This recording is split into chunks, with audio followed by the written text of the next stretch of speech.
Rebonjour encore à toutes et à tous, hein. On commence dans les temps. Je me présente donc Amadou Tidiane Diawara, cofondateur du média Cybercafé. Bienvenue et très heureux d'animer cette 69e session live audio LinkedIn de 30 minutes qui est organisée par Cybercafé. Donc, pour rappel, hein, pour ceux qui assistent à la première session, donc Cybercafé, c'est le média qui réunit tous les samedis, donc 69 samedis maintenant, la communauté de professionnels et de passionnés du numérique pour partager. Donc ça, c'est vraiment le premier point. Notre premier axe, c'est vraiment partager. Objectif premier, c'est partager, apprendre et créer des axes de réflexion. Donc, parce qu'on n'aura certainement pas toutes les réponses, mais l'idée, c'est de créer des axes de réflexion ensemble et pouvons en discuter en session ou même après la session. Donc, pour cette 69e session, la communauté est très, très heureuse de recevoir Alexis. Donc, merci encore à toi d'avoir accepté l'invitation. Donc, pour évoquer un Merci à vous. sujet crucial dans le monde de la cybersécurité, donc le sujet des pentests. Donc l'idée aujourd'hui, c'est de parler de pentest des applications web, comment anticiper ou corriger les vulnérabilités des systèmes. Donc à une époque où les applications jouent un rôle central dans nos vies personnelles, hein, et professionnelles, donc garantir leur sécurité est devenu une priorité stratégique pour les entreprises et pour les organisations. Donc cela est très très important pour toutes les entreprises qui souhaitent avoir des niveaux de sécurité élevés, de réaliser des pentests. Donc, l'idée, c'est d'en parler parce qu'on sait qu'une seule vulnérabilité non détectée peut avoir des conséquences dévastatrices pour les organisations, que ce soit en termes de pertes financières, atteinte à la réputation. Donc, on reviendra sur tous ces sujets-là. Donc, aujourd'hui, nous allons explorer l'ensemble des méthodologies, des outils et des bonnes pratiques qui permettent d'identifier ces vulnérabilités à temps, mais surtout de les corriger efficacement avant qu'elles soient exploitées par les cyberattaquants. Donc, notre expert, Alexis, aujourd'hui, partagera son expérience, donc répondra aux questions, hein, comme on a l'habitude de faire dans les lives cybercafé. Donc, je rappelle un 69 samedi maintenant. Et il reviendra sur les clés pour renforcer vos systèmes face à un environnement numérique qui est de plus en plus complexe et menaçant. Donc, le mot d'ordre, c'est vraiment que moi je dis, hein, je pense qu'Alexis pourra peut-être revenir là-dessus aussi, c'est que chaque faille identifiée est une victoire pour la cybersécurité. Et c'est très, très important. Donc, je rappelle que ces sessions sont de 30 minutes, donc on pourra peut-être dépasser avec la permission de notre speaker, la permission d'Alexis. Mais chaque session est de 30 minutes. Les sessions sont enregistrées et disponibles sur notre chaîne YouTube Cybercafé. Donc, il y aura une première phase de questions que je vais poser à Alexis. Ensuite, vous aurez la possibilité de lever la main. Vous avez un petit bouton en bas pour lever la main. Vous levez la main, prendre la parole et poser vos questions à notre speaker. Donc, l'idée, c'est que ce soit un échange. Et comme j'ai dit, l'objectif premier, c'est vraiment partager et aussi créer des axes de réflexion. On reviendra sur les fondamentaux, sur les méthodologies, comme j'ai dit tout à l'heure, sur toute la phase d'identification des vulnérabilités.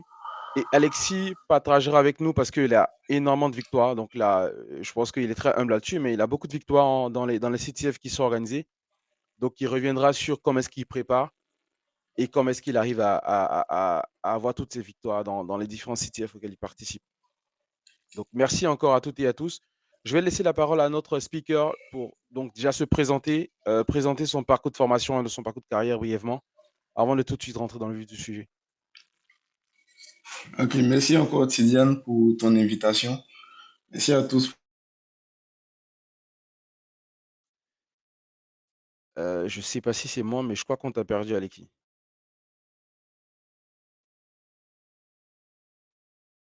Désolé. Petit problème technique. On revient. J'essaie de faire un message. Est-ce que tu nous entends? Je ne sais pas si vous l'avez aussi. Je pense que non. Je fais un petit message comme ça.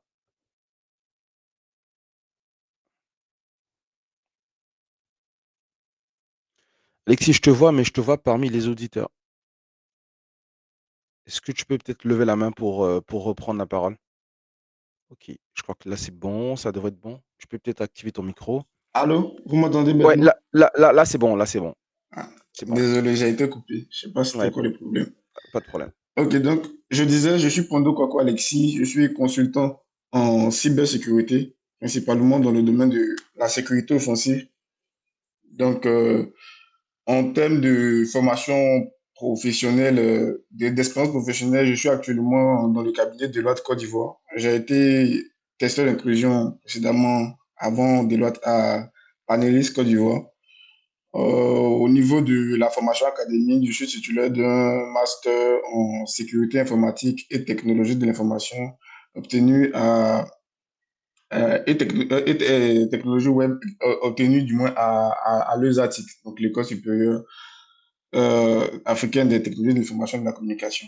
Également d'une licence en système réseau informatique et télécom.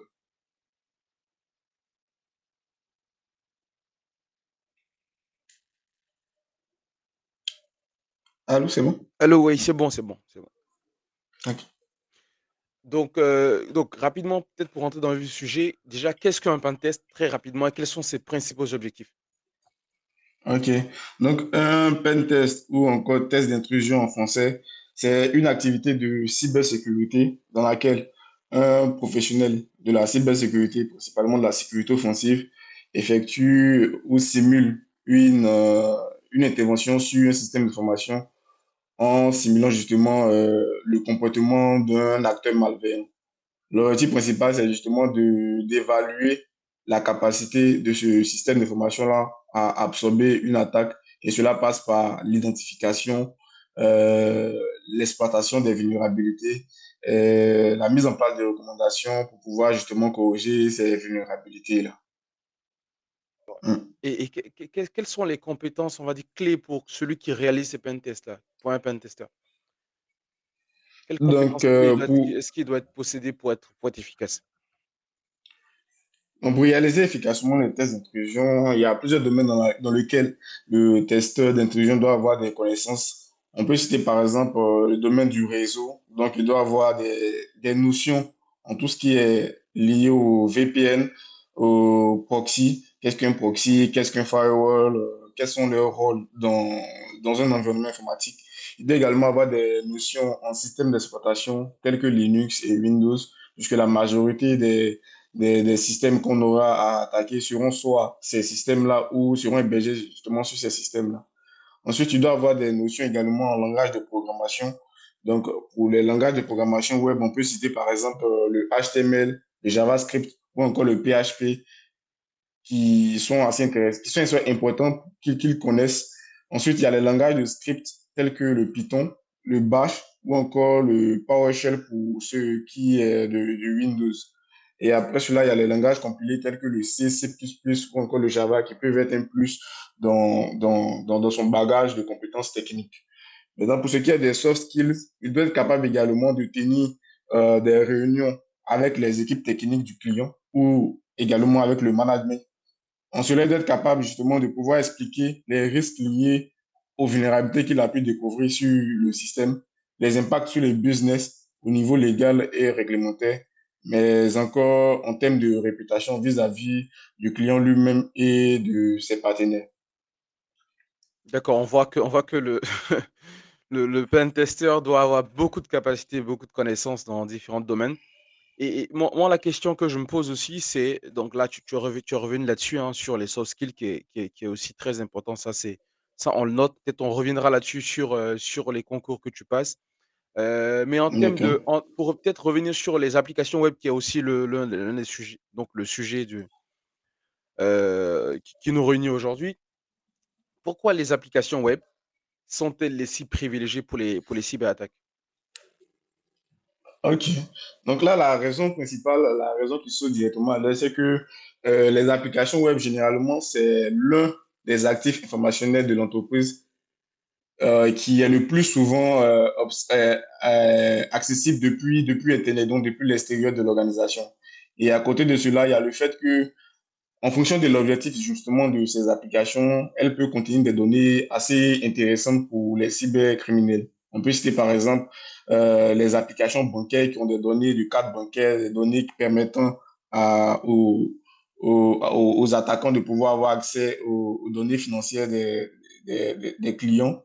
On a également les données qui recueillent des données à caractère, les applications plutôt qui recueillent des données à caractère personnel. Et ces genre d'applications-là sont assez prisées par les cyberattaquants car ils leur permettront par exemple de pouvoir effectuer d'autres types d'attaques telles que des attaques de spear phishing sur leur cible. D'accord, OK. Donc on voit le caractère, on va dire, important et l'opportunité qui est offerte par le fait que ces applications soient exposées, ce qui fait que ces cyberattaquants, ont ces applications-là ou ces actifs-là comme cibles privilégiées. Et en termes de méthode, méthodologie et bonnes pratiques, quelles sont les étapes, qui composent un pentest typique d'une application web? Ok. Donc, pour ce qui est des étapes, il faut savoir qu'il existe plusieurs référentiels qui donnent en gros les phases d'un test d'intrusion de façon générale. On a par exemple le Penetration Testing Execution Standard, PTES, ou encore l'Open Source Methodology Testing, Open Source Security Testing Methodology Manual, OSSTMM, qui sont des référentiels sur lesquels on peut se baser pour effectuer les tests d'intrusion. Mais de façon générale, ces différents référentiels-là gravitent du moins autour de 6 points essentiels.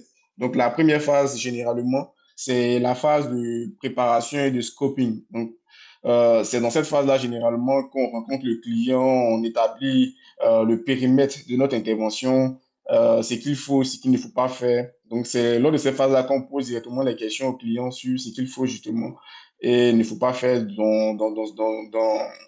sur son actif. Euh, donc, après cette phase, on passe à la première phase technique, qui est justement la phase de reconnaissance. Lors de cette phase, on effectue justement la reconnaissance de l'actif auquel on doit s'attaquer. Donc, chercher à voir quelles sont les différentes versions, les différentes informations qu'on peut obtenir sur cette cible-là. Donc, cela passe par exemple par le scan. Donc, à travers les scans, on peut détecter justement les services qui sont présents sur la cible ou les versions des différents services qui sont présents justement sur la cible. À côté de cela, il y a la phase d'analyse, d'énumération et d'analyse des vulnérabilités. Donc, après avoir scanné le système, on va lister les services et rechercher en fait les vulnérabilités sur ces différents actifs ou services que nous avons pu trouver. Par la suite, nous allons passer à l'étape d'exploitation. Donc là, on va justement exploiter les services ou les actifs vulnérables qu'on a pu obtenir. Et généralement, lorsqu'on tombe sur le système, on est avec de faibles privilèges. Donc, on va passer à une phase de post-exploitation. Donc, dans cette phase, il y aura tout ce qui est escalade des privilèges et persistance également. Donc, après cette dernière phase-là, après cette avant-dernière phase, du moins, on passe à la phase de reporting. Donc, c'est là, généralement, qu'on va se mettre à rédiger le rapport. Donc, ça, comme je l'ai dit, c'est de façon globale. Un test d'inclusion, c'est comme ça que ça fonctionne. Donc, on suit ces différentes étapes-là. Maintenant, pour ce qui est des applications web de façon spécifique, on peut se baser sur une méthodologie qui est proposée par OWASP. Donc, OWASP est l'un des organismes les plus connus dans le domaine de la sécurité des applications web. Donc, il a mis en place un guide de test des applications web du nom de Web Security Testing Guide, donc WSTG. Et dans ce guide-là, il y a plusieurs catégories de tests qu'on peut effectuer en gros sur une application web. Donc, il y a 12 catégories et je vais essayer de revenir un peu sur chacune de ces catégories-là. Donc, la première catégorie que l'OWASP Web Security Testing Guide nous propose, c'est l'Information Gathering. Donc, comme je l'ai dit précédemment, ça résume un peu l'étape générale de recherche d'informations, donc de reconnaissance. Ici, l'objectif, c'est de recueillir justement les informations sur la cible, telles que le type et la version du serveur web, et également le type et la version du langage de programmation qui est utilisé, ainsi que toutes les autres technologies qui sont utilisées sur la cible. Donc, cela peut nous permettre, peut nous aider justement dans la suite pour pouvoir identifier les pistes d'attaque que nous pouvons avoir sur la cible. À côté de cela, il y a la phase de Configuration and Development Management Testing. Donc ici, l'objectif, c'est de vérifier si l'application web utilise par exemple des frameworks et en fonction de cela, vérifier s'il n'existe pas par exemple des fichiers sensibles de configuration qui sont présents tels que le fichier web.config pour certains frameworks et vérifier si ces fichiers-là ont été supprimés ou sont toujours accessibles et si oui, est-ce que cela compromet en quelque sorte la configuration ou la sécurité, disons, de l'application web en elle-même? La troisième catégorie, c'est la catégorie d'Identity Management Testing. Donc là, justement, comme son nom l'indique, c'est de vérifier en fait les identités. Donc là, on va analyser la méthodologie de gestion des utilisateurs sur l'application, vérifier également le processus de création de compte d'un utilisateur. Après cela, on a l'authentication testing. Donc là, comme son nom l'indique, c'est toutes les tests qui vont avoir pour but justement de bypasser le processus d'authentification. Donc là, il peut s'agir par exemple d'utiliser des informations de connexion par défaut qui n'ont pas été supprimées ou qui n'ont pas été mis à jour par le gestionnaire de l'application, ou encore passer par une mauvaise implémentation de la fonctionnalité de mot de passe oublié qui peut être une fonctionnalité qu'on peut exploiter pour, si bien sûr elle a été mal implémentée, on peut exploiter pour pouvoir avoir accès à la plateforme. Donc, après cela, il y a une autre catégorie qui parle de l'autorization testing. Donc là, on va tester justement à escalader les privilèges et essayer d'avoir accès à des informations auxquelles on n'a pas le droit. Donc, comme d'où le nom authorization testing, donc test d'autorisation, test de droit d'accès. Donc, il y a une autre catégorie en plus qui est la session management testing. Donc, comme son nom l'indique, on va tester tout ce qui est gestion des sessions. Donc là, on verra, on analysera, disons, les cookies, tout ce qui est cookies, tout ce qui est fonctionnement, disons, des sessions. Donc, on verra, par exemple, des attaques de type session hijacking. Donc, est-ce qu'il est possible de voler des sessions en présentiel ou à distance? On analysera également la sécurité des jetons JWT dans le cas où l'application utilise ce genre de jetons-là pour authentifier les utilisateurs. On vérifiera s'il utilise, par exemple, de bons algorithmes et également sur le secret utilisé pour hacher justement les informations de ce JWT-là. Un secret qui n'est pas facilement devinable ou n'est pas présent dans des word lists tels que WordQ. Après, on a la phase de input validation testing. Donc là, ce sont en gros toutes les attaques qu'on peut mener sur une entrée utilisateur. Donc, on peut par exemple penser aux attaques de type XSS injection, SQL injection ou encore command injection. Donc là, ce sont ces attaques-là que nous allons mener dans cette phase. Donc, l'OAS Testing Guide va préciser en fait comment est-ce que cela fonctionne. Après, on a les tests sur la gestion des erreurs. Donc, testing for error handling. Donc là, on va juste vérifier si les erreurs sont bien gérées au niveau de l'application et si, par exemple, elles ne donnent pas trop de détails sensibles sur le fonctionnement de l'application, ce qui peut conduire le testeur d'intrusion à plus peaufiner, disons, son attaque. Après, on a le testing for weak cryptography. Donc là, c'est justement de vérifier si l'application utilise la cryptographie justement pour pouvoir gérer la confidentialité des données de ses utilisateurs. Donc la première vérification, ça sera par exemple de vérifier si l'application fonctionne euh, sous le protocole HTTPS, donc un protocole sécurisé qui permet justement que les données soient transmises vers le serveur de façon chiffrée et non HTTP. Et nous allons également vérifier si l'application utilise d'autres algorithmes de chiffrement pour chiffrer les données des requêtes pour éviter du moins les attaques de type man in the middle et si ces algorithmes sont bien implémentés, par exemple. Donc, la dixième étape, la dixième catégorie, c'est, disons, le business logic testing. Donc là, on va tester, disons, le fonctionnement même de l'application. Est-ce que l'application fonctionne bien? Donc, un exemple, c'est de vérifier si l'application nous demande, par exemple, de soumettre notre CV, donc un fichier PDF. Est-ce que si on soumet un fichier PHP, par exemple, l'application va l'accepter? Comment est-ce qu'elle va fonctionner? Quelles sont les erreurs qu'elle va retourner? Et dans les erreurs qu'elle va retourner, quelles sont les données qui viennent? Est-ce que ça peut pas nous aider ou nous induire sur d'autres pistes? Donc, c'est un peu ça qu'on va vérifier dans le business logic testing, dans la partie business logic testing. Donc, vérifier un peu comment est-ce que l'application fonctionne comme il se doit. L'avant-dernière catégorie de tests, c'est le client-side testing. Donc là, ce sont des tests au niveau du client. Donc, on aura par exemple les tests qui permettent de vérifier si l'application est vulnérable au DOM XSS ou encore à l'HTML injection, mais également vérifier les données qui sont stockées au niveau du navigateur client, tels que les cookies et le répertoire, disons, le répertoire du navigateur client du nom de local storage. Donc, au niveau du local storage, il faut préciser que beaucoup d'applications utilisent cette fonctionnalité du navigateur-là sans forcément comprendre les risques derrière. Donc, il y a des applications qui vont stocker des données assez sensibles. L'objectif étant justement de permettre à l'utilisateur de pouvoir naviguer rapidement et à l'application pour pouvoir être utilisée par l'utilisateur pour pouvoir naviguer rapidement sans forcément rafraîchir, disons, la page à tout moment. Mais l'un des dangers, c'est que certains développeurs stockent en fait des données assez sensibles dans le local storage sans forcément avoir la sécurité qui va avec ou une mauvaise sécurité qui peut facilement être cassée. Et la dernière étape, c'est les tests liés, disons, aux API. Donc, tout ce qui est test d'authentification sur les API. Est-ce que les API, par exemple, utilisent des tokens justement pour pouvoir être utilisés par l'application web. Donc, c'est un peu ça, l'ensemble, disons, des techniques ou des tests qu'un testeur d'intrusion devra mettre en place pour pouvoir analyser, du moins, la sécurité de l'application web.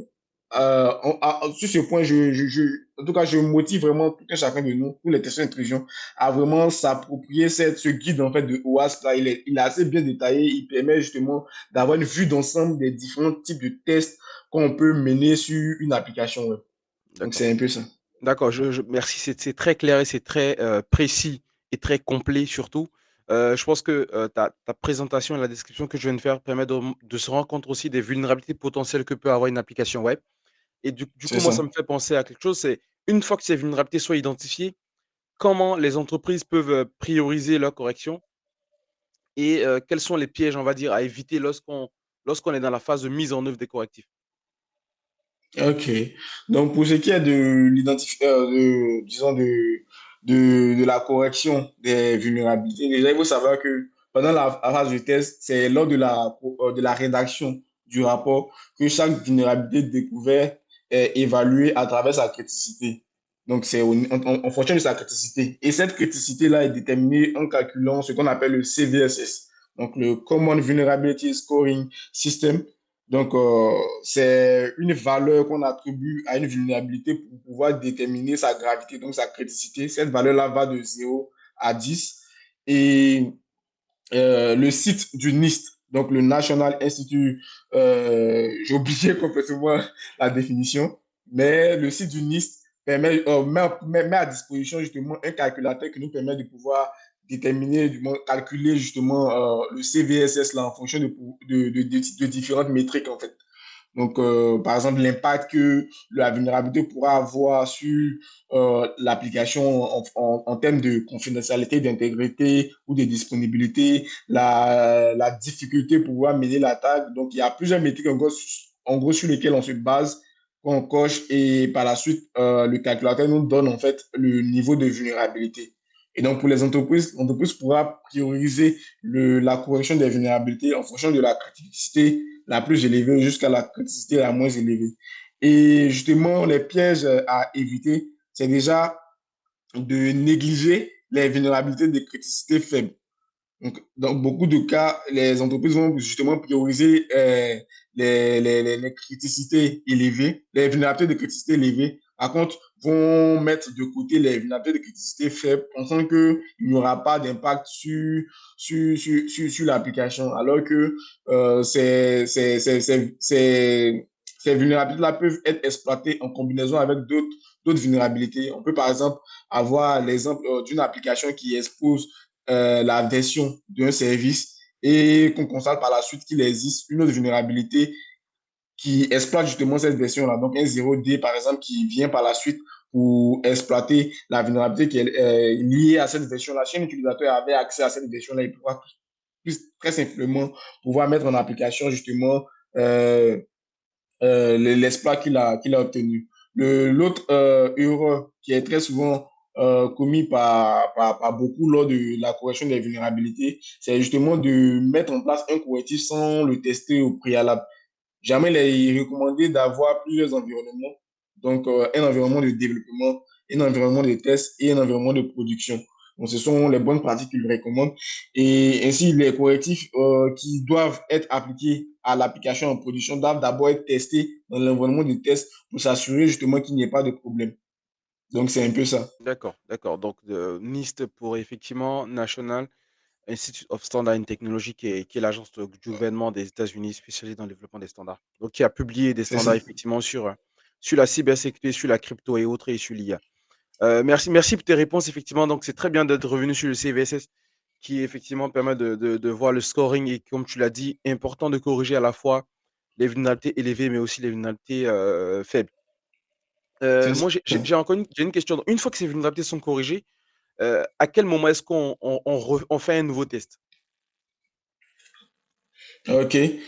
Donc, déjà, de préférence, c'est après avoir pris en compte les recommandations qui sont dans le rapport. Donc, comme je l'ai dit, l'entreprise va se baser sur le rapport en fonction de la criticité et corriger justement les différentes vulnérabilités de la criticité la plus élevée à la criticité la moins élevée pour justement minimiser les risques que ces vulnérabilités-là soient exploitées par des acteurs malveillants. Mais après cela, il faut faire un retest. Donc, cela va dépendre du contrat qui a été signé entre le pentester ou le cabinet de pentesting et le client. Si ce contrat prend en compte les retests, OK, donc après la correction, un suivi est fait pour s'assurer que les vulnérabilités qui ont été relevées n'existent plus dans l'application. Et donc, il y a également les organismes de certification tels que PCI DSS qui recommandent justement d'effectuer les tests de façon périodique. Cela permet justement de s'assurer que l'application est toujours en phase avec les bonnes pratiques de cybersécurité. OK, OK. J'ai ensuite après là, j'ai maintenant ma question, c'est, sur les défis, les limites. Parce qu'effectivement, là, on a expliqué un peu que tout fonctionne bien, hein, OK. de tout ce qu'on a dit. Mhm. Moi, ce qui m'intéresse, c'est les risques si un pentest est mal conduit ou si les résultats sont mal interprétés. Aujourd'hui, Donc, déjà, est-ce le qu'on les risque, connaît? Est-ce que tu en as déjà vu? Voilà, est-ce que tu as un retour d'expérience sur ce type de risque-là? bon, en termes de risque, si un pentest est mal conduit, le risque principal, hein, le risque principal qui peut arriver, c'est déjà que certaines vulnérabilités critiques ont été ratées par le pentester, tout simplement. Donc, il peut arriver que le testeur d'intrusion fasse son pentest et qu'à côté, il y a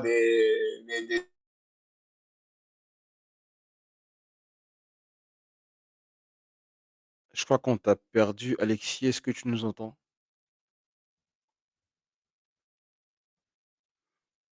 Permettez 2 secondes pour le temps qu'Alexis nous rejoigne. Heu, je rappelle, hein, donc 69e session, live LinkedIn. Donc tous les samedis, on est là, parler de cybercafé, de cybersécurité ou de Ah, allô? numérique. Allô, allô, tu m'entends? Ok, je suis de OK, retour. OK, OK, Désolé, OK. Non, j'ai été coupé. il y a pas de problème. Je rappelle, hein, rapidement pour ceux qui souhaitent prendre la parole, peut-être, je profite, hein.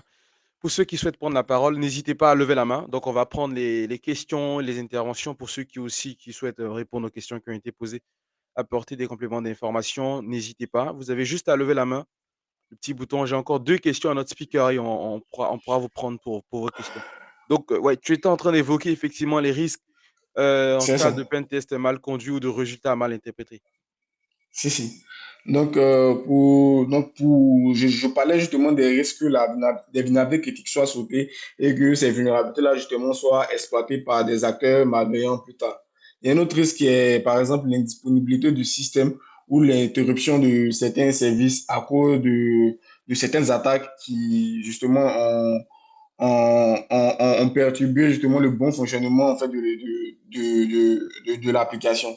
Donc, pour ce type de risque-là, c'est généralement lorsque les bonnes questions n'ont pas forcément été posées lors de, comme je l'ai dit précédemment, de la phase de scoping.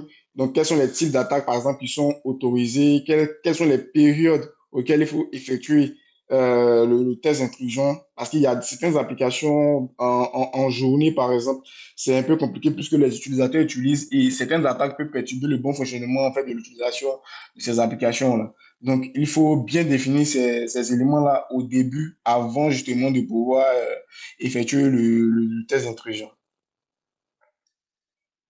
D'accord, merci et j'ai une dernière question pour toi avant de parler des CTF, donc les concours auxquels tu participes et que tu as beaucoup de victoires maintenant.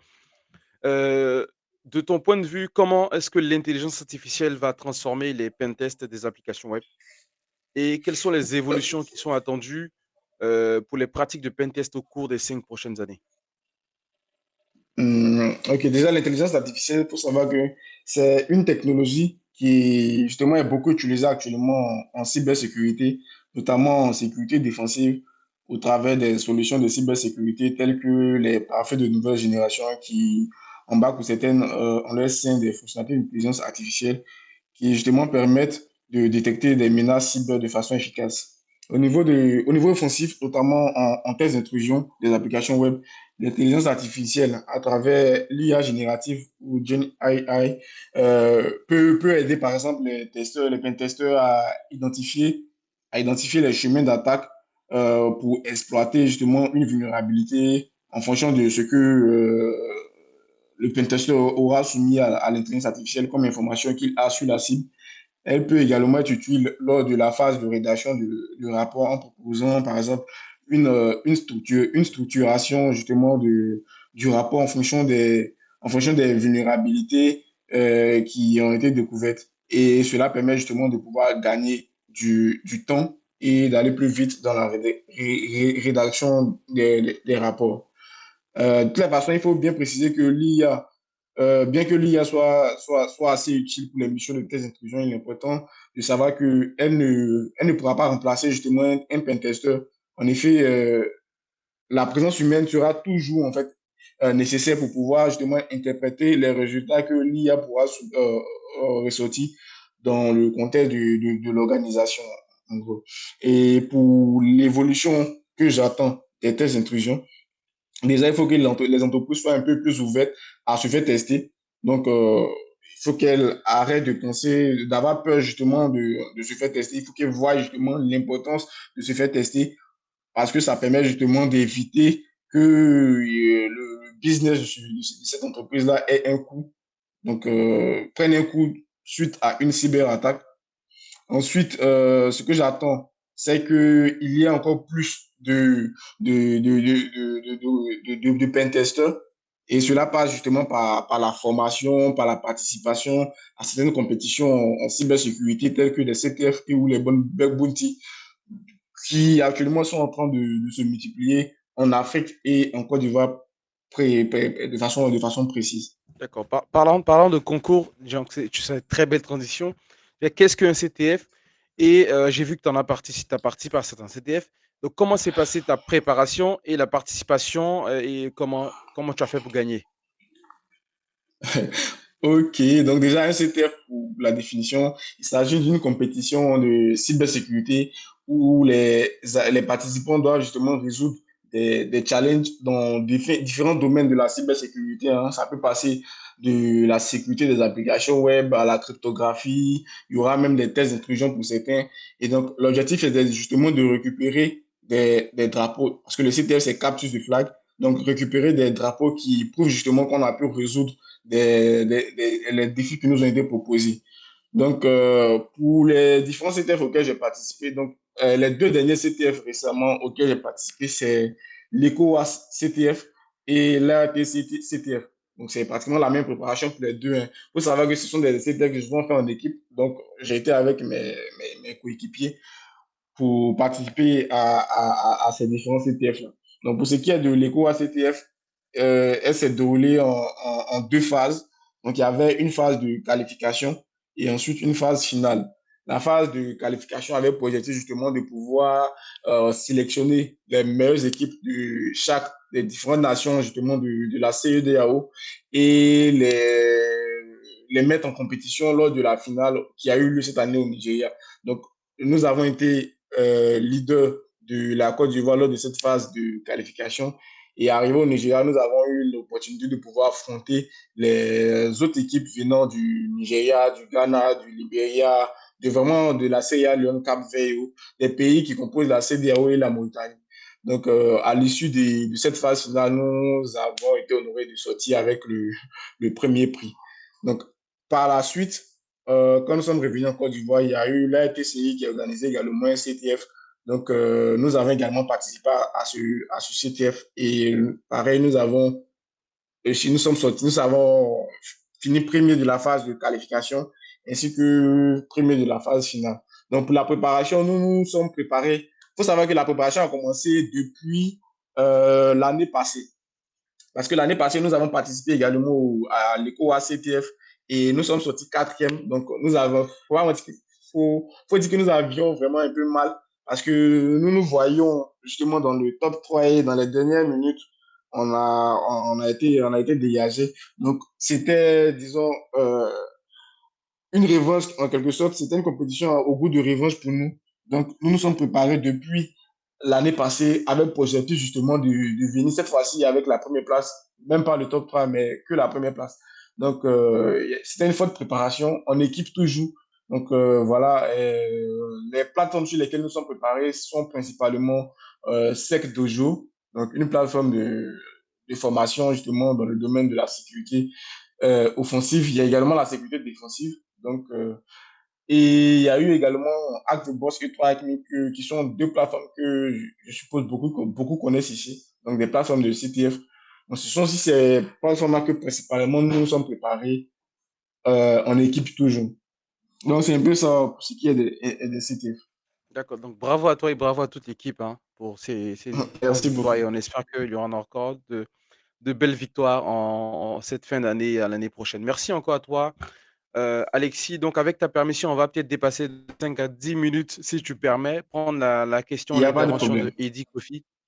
Et puis, n'hésitez pas pour OK. ceux qui souhaitent poser des questions à lever la main pour prendre la parole, poser vos questions. Eddy, est-ce que tu nous entends? Oui, je vous entends. Donc, Oui. bonjour Amadou, bonjour Alexis. Merci Amadou pour la Bonjour, parole. Eddy. Merci Alexis pour ton partage d'expérience qui est vraiment superbe. J'ai une question au niveau de la sécurité des applications web et de l'OAPS. D'accord. OK. Donc, tu as décrit les catégories de tests qu'il fallait faire qui rentraient dans le cadre de l'OAPS.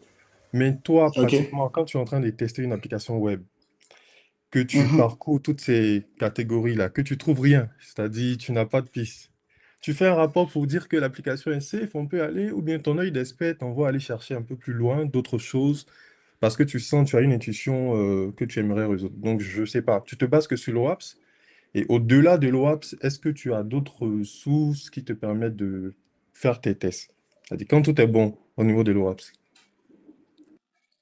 Au niveau de l'OAS, il y a justement, comme je l'ai dit, beaucoup de tests. Ça, c'est que les catégories. Dans chaque catégorie, il y a vraiment un grand nombre de tests qu'il faut justement dérouler.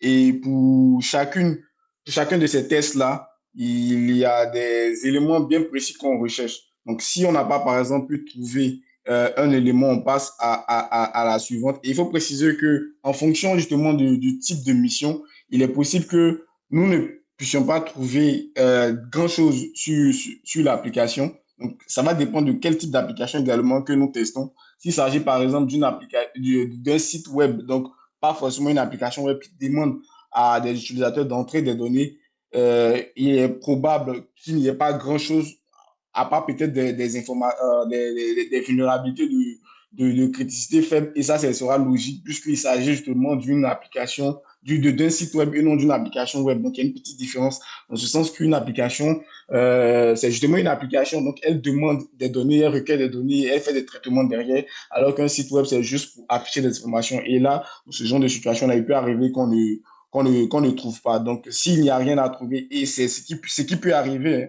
Donc, lorsqu'on fait un test d'intrusion, il ne faut pas se dire à 100% qu'on va trouver des choses.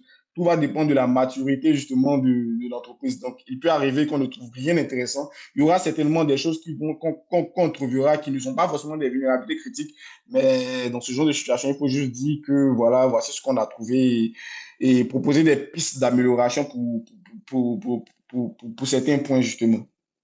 Ok. Ok, merci Pando, ça va. Merci Eddy pour la question. On va prendre la Merci question de beaucoup, Eddy. Monsieur Clovis Blanchard. Ok. Bonjour, bonjour tout le monde. Merci beaucoup, Alexis, Bonjour. pour la présentation. Ma question concerne les limitations, c'est-à-dire en termes d'approche technique, c'est comment est-ce que vous gérez les différentes limitations d'accès ou les environnements cloisonnés, c'est-à-dire les sandbox lors des tests d'intrusion. Quand vous dites limitation d'accès, vous parlez de quoi? Des formulaires de connexion? Non, par exemple, dans une entreprise, on a une application bien précise. Et au niveau de l'application, il y a des limitations. On peut dire, bon, telle ou telle partie de l'application ne doit pas être testée. Et aussi, si on se retrouve dans un espace, dans un environnement sandbox, c'est-à-dire un environnement cloisonné, Comment est-ce que vous prenez, vous gérez ces environnements, ce type d'environnement et ce type de limitation lors des tests d'intrusion? Parce que bon, il y a des périmètres qu'il ne faut pas franchir pour ne pas se faire, bon, pour ne pas que le client puisse être en désaccord avec vos tests. Justement, ok, je comprends très bien la question. Et donc ces limitations ou ces éléments, ces endroits du périmètre qu'il ne faut pas arriver, de façon générale, sont précisés lors de la réunion de kick-off avec disons, le client, donc l'équipe technique ainsi que le management. Donc, on pose la question, quelles sont les parties de votre système d'information qui sont peut-être sensibles auxquels il ne faut pas avoir accès. Par exemple, ils peuvent venir dire on ne souhaiterait pas que vous ayez accès à la base de données. Donc, les tests liés aux injections SQL qui nous permettront, par exemple, d'accéder à la base de données ou des tests directement sur la base de données, si on a, par exemple, l'adresse IP, seront à éviter. Mais il peut arriver des fois que lors des tests, il y ait des erreurs ou il y ait des éléments qui font que malgré ces interdictions-là, on arrive à accéder ou on arrive à avoir accès à des données ou à passer outre le périmètre qui nous a été défini. Dans ce genre de situation-là, il faut stopper le test et également avertir le point de contact qu'il y a entre nous et l'entreprise pour voir comment pouvoir gérer, par exemple, ce petit écart qu'il y a eu lieu. Donc, ça, ce sont des choses qui peuvent arriver, justement. Ok, d'accord, merci. Merci. Merci à vous. Merci Clovis. On va prendre la question de Youssouf Bansé. Ok, bonjour à tous. Merci pour ce forum enrichissant. J'ai une question à poser. Ok, OK. Monsieur Bondo, selon vous, est-ce que les CTF suffisent à rendre une personne pentester? OK. Juste les Donc, CTF. c'est une question directe. Ouais. Euh, je dirais pas cela. Le pentest, c'est pas que les CTF. Déjà, les CTF, c'est un format bien précis. Donc, ça dépend de quel type de CTF également. Il y a des CTF dont on a l'habitude de voir du type CTF de type Géopardy. Ce sont des CTF qui sont designés de sorte à pouvoir justement résoudre des challenges de différentes catégories de la cybersécurité. Donc, comme je l'ai dit, ça part de la cryptographie, on a des défis de stéganographie, on a des défis de reverse engineering. Donc, c'est justement pour pouvoir tester en fait la capacité ou les connaissances des joueurs dans ces différents domaines-là. Donc, de dire que ces informations-là permettent à un utilisateur de pouvoir directement devenir pentester, c'est pas totalement juste. Pour devenir pentester, comme je l'ai dit, il faut véritablement se former. Cela passe par l'auto-formation à travers plusieurs plateformes. Cela passe également par un diplôme dans nos pays actuels pour pouvoir exercer le métier de testeur d'intrusion. C'est pas que avec les CTF qu'on peut le faire. Il faut avoir un diplôme de cybersécurité. Donc, il y a beaucoup de choses derrière qui te permettront de pouvoir exercer ce métier de cybersécurité. Mais à côté de ce diplôme, il est important d'avoir la compétence qui va avec. Donc, ce n'est pas juste le diplôme qui fait que tu es pentester. Sinon, après, quand ils vont te prendre et qu'on constate que tu n'es pas forcément compétent face aux applications ou aux systèmes face auxquels ils vont te mettre, ça peut poser problème après. Donc, il est important justement de s'entraîner et les CTF peuvent intervenir. Donc, le type de CTF qui peut aider dans la formation ou dans la maîtrise en fait des tests d'inclusion, c'est justement les CTF qui ont l'air sein des défis de tests d'inclusion. Et pour cela, je recommande vivement, en tout cas, les plateformes de CTF du style 3Acme et Hacktheboss ainsi que SecDojo qui ont vraiment mis en avant ce côté, en fait. Quand tu viens sur, par exemple, 3Acme et que tu dois débuter un lab de type CTF, tu ne verras pas forcément des CTF. Ils vont te donner un fichier, ils vont te demander de coder pour retrouver le message. Tu verras un lab, donc une machine virtuelle normale. Ils vont te demander de récupérer le flag utilisateur ainsi que le flag root. De façon générale, tu vas passer par un service exposé directement depuis la machine. Chercher à exploiter le service, te rendre sur le serveur, escalader les privilèges jusqu'à devenir root. Et donc là, c'est le processus normal, en gros, d'un test d'intrusion les différentes étapes d'une test d'intrusion que tu es en train d'appliquer là. Donc, cette mise en application-là te permet quelque part de pouvoir être un peu plus performant, donc te donne quelque part de la connaissance en termes de test d'intrusion. Donc, permettra plus tard de pouvoir t'améliorer dans ce domaine. D'accord, j'espère que ça répond à la question de Oui, ça répond bien à ma Youssouf. question. On va Ça prendre répond les bien à ma deux question. dernières questions très rapidement, une question par personne pour qu'on puisse respecter. En émission, on a dépassé un peu le temps. De Joël. Ensuite, on prendra Paten. Est-ce que Joël nous entend? Ok, oui, bonjour à tous. Ma question est Bonjour. de savoir Bonjour. c'est sur l'efficacité des scanners de vulnérabilité. Je pense par exemple au WhatsApp Proxy qu'on peut utiliser pour scanner les vulnérabilités applicatives. Est-ce que c'est vraiment efficace? Est-ce qu'on utilise vraiment ça dans les pentests réels, bien c'est seulement dans les CTF? Ok. Donc, ça, c'est une très belle question. Un élément sur lequel j'ai pas pu revenir. Donc, bien vrai qu'il existe des outils automatisés du style WhatsApp Proxy, Nessus ou encore Burp Suite pour justement l'activité de scan des vulnérabilités, il est très important de vérifier les vulnérabilités qui ont été détectées. Pardon. Donc, il est très important de vérifier les vulnérabilités qui ont été détectées par ces sites-là. Pour beaucoup pour beaucoup de ces sites-là, pour beaucoup de ces outils, justement, il y a ce qu'on appelle beaucoup de défauts positifs. Donc, il peut arriver que le site dise que telle ou telle application est vulnérable à une vulnérabilité de type injection SQL et que lors des tests manuels que tu vas faire pour t'assurer justement que l'application est vulnérable, ce n'est pas le cas. Le site, les outils fonctionnent comment? Ils fonctionnent en fonction en fait, de règles qui ont été prédéfinies. Donc, pour lui, si la règle est respectée, c'est automatiquement vulnérable. Alors que ça peut être en fonction du fonctionnement de l'application que cette règle-là se voit respectée. Donc, le site pourra quelque part tout faux. Donc, il est très important. C'est bien d'utiliser les outils automatisés pour aller justement rapidement, pour avoir une piste, une vue d'ensemble sur le fonctionnement ou la sécurité de l'application. Mais après, à côté, il est important de mettre en application des tests manuels pour s'assurer que c'est vraiment vulnérable. D'où l'importance d'effectuer des tests d'intrusion et donc de ne pas se limiter uniquement au scan de vulnérabilité. Une chose que les entreprises adorent faire et pour faire laisser de côté les tests d'intrusion qui pour eux semblent être plus sécurisés. Donc, c'est un peu ça. Il faut toujours faire un test manuel pour s'assurer que les vulnérabilités sont vraiment, les points qu'on a relevés sont vraiment vulnérables. D'accord. Merci Alexis pour ta précision dans les réponses surtout. On va prendre la dernière question de Paten et pourra mettre fin à la session. Bonjour, merci encore pour ta présentation et tes brillants succès présentés. Moi, Merci. je pose une question en tant que novice. Vous avez parlé pour être pen-testeur, il faut avoir au moins quand même, il faut avoir au moins quand même un diplôme en cybersécurité.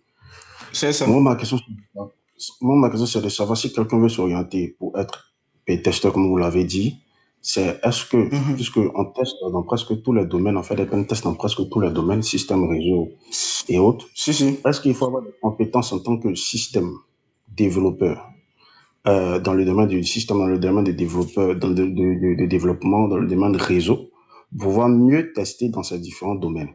Ou faut-il seulement, parce que la cybersécurité, bon, je pense que c'est à peu près un autre niveau, mais est-ce qu'il revient à celui qui veut être un bon pentester de maîtriser ces trois domaines, c'est-à-dire développement, système, base de données, je veux dire plein système d'exploitation et puis réseau. C'est surtout ça simplement. Ok. La réponse est directe, oui. Hein. Pour être vraiment performant dans ton activité de test d'intrusion, il est très important de maîtriser justement ces différents points que vous venez de citer là, qui sont pour beaucoup, pour la majorité, les systèmes qu'on aura attaqués. Donc, le réseau, donc tout ce qui est lié au réseau, tous les éléments du réseau, donc maîtriser. Donc, cela passe par exemple par des emplois de type administrateur système et réseau. Donc, quelqu'un qui a été administrateur système et réseau, qui souhaite plus tard devenir testeur d'intrusion, sera plus facile pour lui de pouvoir tester, disons, désolé, de pouvoir effectuer des tests d'intrusion de type réseau interne, réseau externe, Active Directory également. Quelqu'un qui a été développeur d'application et qui souhaite devenir testeur d'intrusion, il sera plus facile pour lui de justement pouvoir tester les applications web justement parce qu'il sait un peu comment cela fonctionne. Il a déjà développé, et si c'est un test qui est dans son environnement de développement du style quelqu'un qui développe beaucoup en PHP, donc il maîtrise entre autres les rouages de PHP. S'il devient pentester, il sera naturellement plus simple pour lui de pouvoir tester les applications qui étaient développées en PHP, puisqu'il sait quelque part quels sont les types les méthodologies utilisées par les développeurs en PHP, quelles sont certaines choses qu'ils font généralement qui peuvent être vulnérables, ainsi que pour celui qui est admin 6 qui veut devenir plus tard pentester, il saura quelles sont les configurations par défaut qui sont généralement exécutées par les administrateurs système et orienter ces différents tests vers ces points-là. Donc, c'est un peu ça. C'est vraiment important de connaître un peu de tout, donc tout ce qui est réseau, système et application web. Ça donne un plus en gros pour les tests d'intrusion. Merci. Merci à vous pour vos questions. Donc, ça permet d'enrichir aussi la discussion. Je l'ai dit en entrée, hein, n'hésitez pas à interconnecter entre vous, hein, à vous envoyer des invitations sur LinkedIn pour renforcer encore vos différents réseaux professionnels. C'est ce que moi j'ai fait, hein, tout au long de la session, essayer d'envoyer des invitations aux gens que j'avais pas comme lien dans mon LinkedIn. Moi, je suis ouvert. Je pense qu'Alexis aussi également est très, très ouvert à échanger Exactement. ici et même après la session. Je remercie Alexis pour d'avoir accepté l'invitation. Et c'était la dernière session de l'année 2024. Donc, on reprendra en 2025, normalement le samedi 11 janvier, pour la 70e session, parce qu'aujourd'hui c'était la 69e session. Donc, la 70e session de live LinkedIn audio qui est enregistrée et disponible sur notre média YouTube. Et comme je le dis tout le temps, on se rapproche de plus en plus de la 100e session, qui, j'espère, sera l'une des belles et mémorables sessions live LinkedIn. Merci encore à toutes et à tous. Je vais te laisser le mot de fin, Alexis, et puis on pourra se dire au revoir. C'est déjà de te remercier pour ton invitation. Vraiment, merci. J'ai vraiment apprécié en fait intervenir sur ce sujet-là.